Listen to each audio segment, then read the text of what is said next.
Hi there, this is Andre Bernier. So a couple days ago I made a video about ADSR and how I think about sustain and how it's a volume level, or as somebody pointed out in the comments, a voltage level, as opposed to a unit of time, the way that attack is and decay is and release is. So check out that video if you haven't seen that first. But at the end of that video I tried to give a couple of the ways that I set my basic ADSR envelope settings. And this is if I'm sitting down in a synth I haven't played before, or even if I'm using my instruments in panel mode, how I set them just as I begin to start exploring the synthesizer without any presets. And so I made a couple of kind of bold claims, like I always keep my filter envelope sustain at 0, always.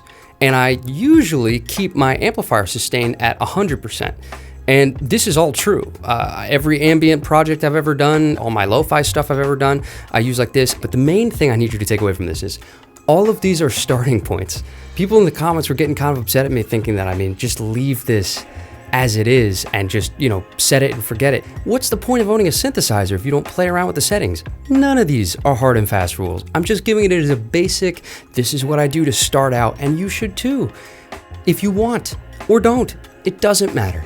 It doesn't matter. Don't listen to me. I'm just some guy on the internet. This doesn't matter. So let's get into it. Since we both agree it doesn't matter, let's just take a look at the instrument. I want to show you what I mean. And again, none of these are hard and fast rules. Use sustain how you want to use it. That's the beauty of these machines. I'm just doing it from my perspective. So here we go. Let's go to the instrument. I would say this is the most basic way to set the ADSR envelope, and I will explain why in 1 second, but this is what it sounds like.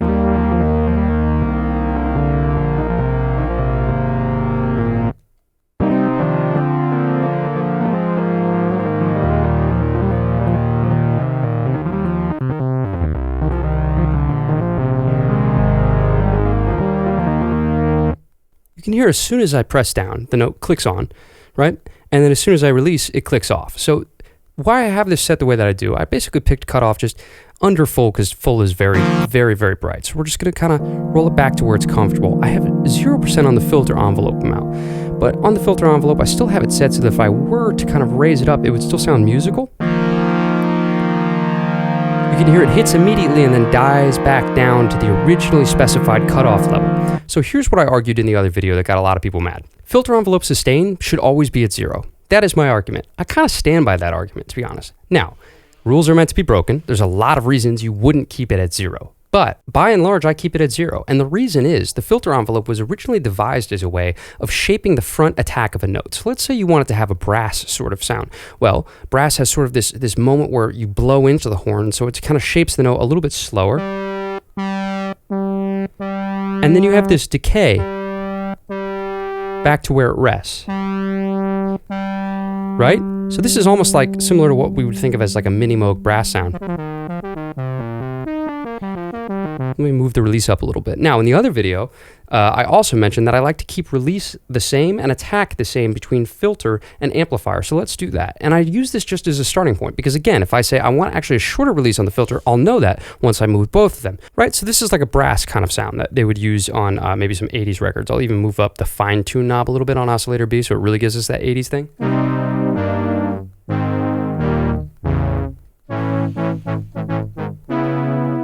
Right?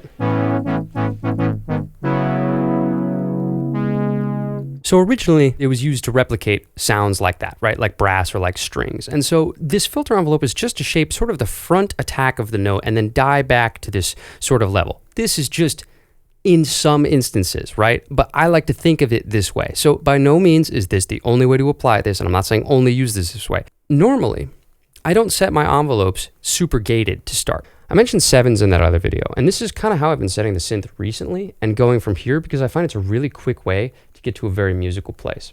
7s is everything except for sustain on both filters is set to 7. Makes it very, very simple. Remember, cutoff and envelope amount are separate from the values on here. I'm just talking about attack, decay, release for both amplifiers. Sustain is at 0 on the filter envelope. Sustain is at 10 on the amplifier envelope. So here's what that sounds like. All right, that's already a great sound, right?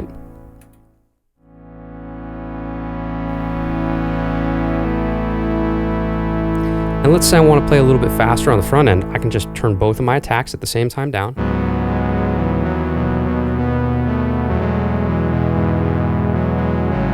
Yeah. Let's say that release is too long. I knock both releases back.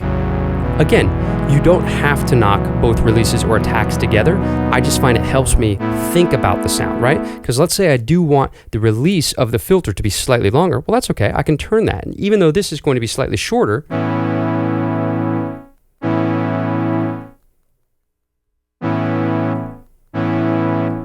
I can hear those differences. But if I have them travel together, it gives me a pretty good idea that the whole filter is going to kind of close at the same time the note decays.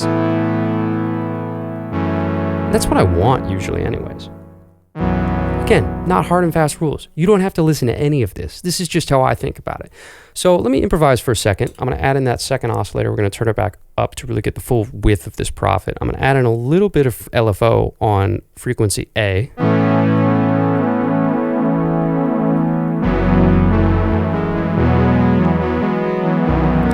All right, now, I want the filter envelope to give me a little bit of like a plucking sound, right? So I'm going to turn this decay down and turn up the envelope amount slightly.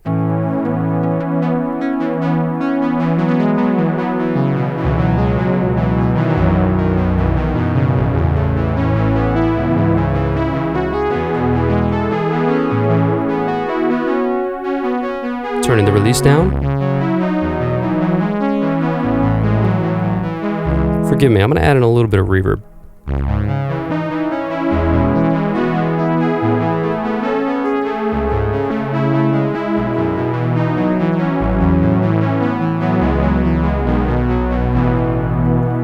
Let's turn that envelope up even more.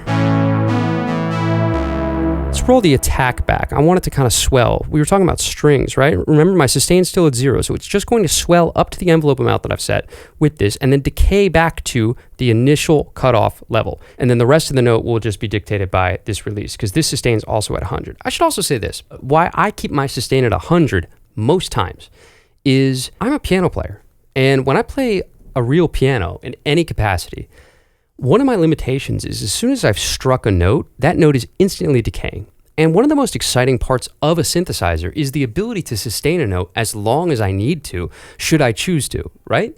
That's like part of what draws me to these instruments. And frankly, taking away that ability by predetermining a sustain level. So if I turn this down, right, and I turn up my decay, if I want to hold this note longer than this amount of time, it's going to get really quiet on me. Let's turn the sustain to 0.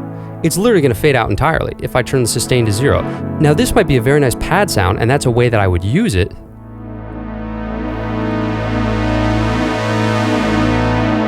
But also, we could get a similar pad sound by just lowering our cutoff filter and raising up the envelope amount.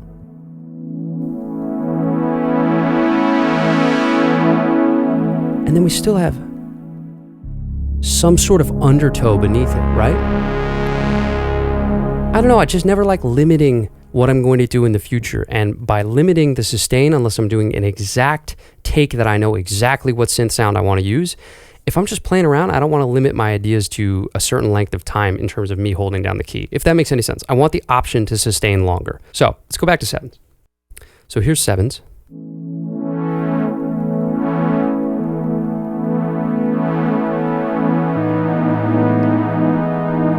I'll take off the reverb.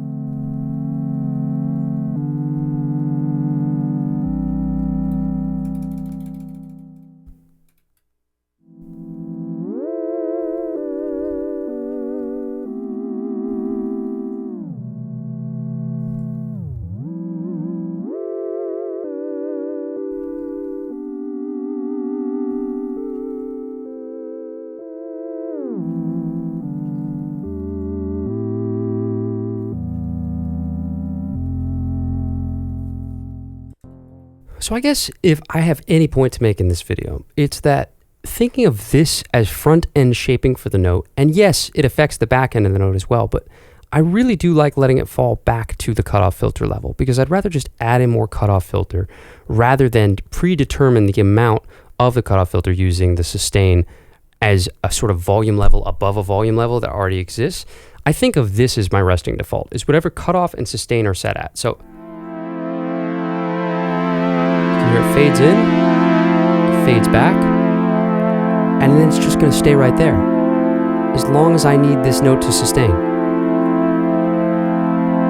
And if I were to turn up the sustain on the filter envelope, it's sort of just effectively the same thing as turning up the cutoff filter, right? Because it's just the level it's falling back to.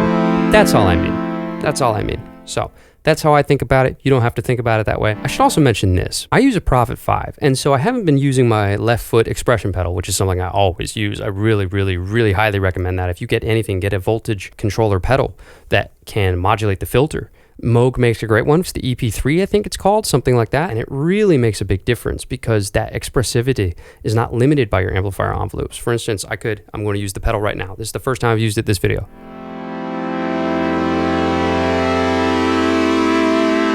Right? It's already died back down, but then now I can swell in again.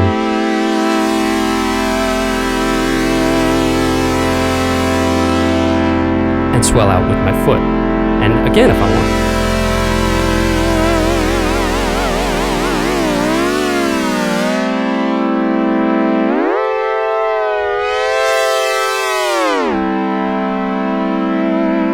So that to me is a very expressive tool. And that's again all being done by my left foot. So I hope this was useful. Again, you can set your parameters any way you want, but I think of it as being pretty much the basic way that I set my synths now is at 7s. And I really, really like 7s. And I think it's an easy way to get started.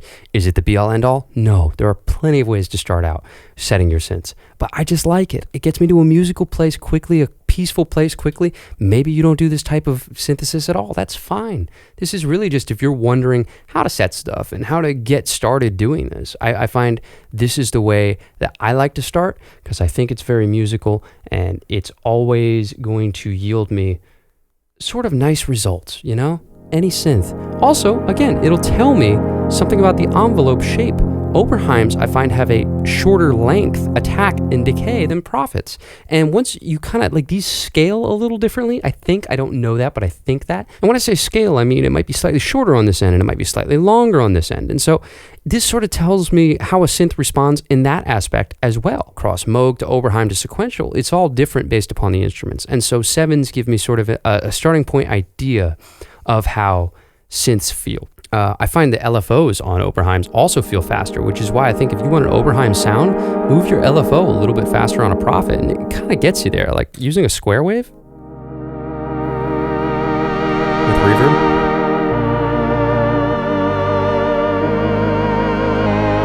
A little bit of resonance.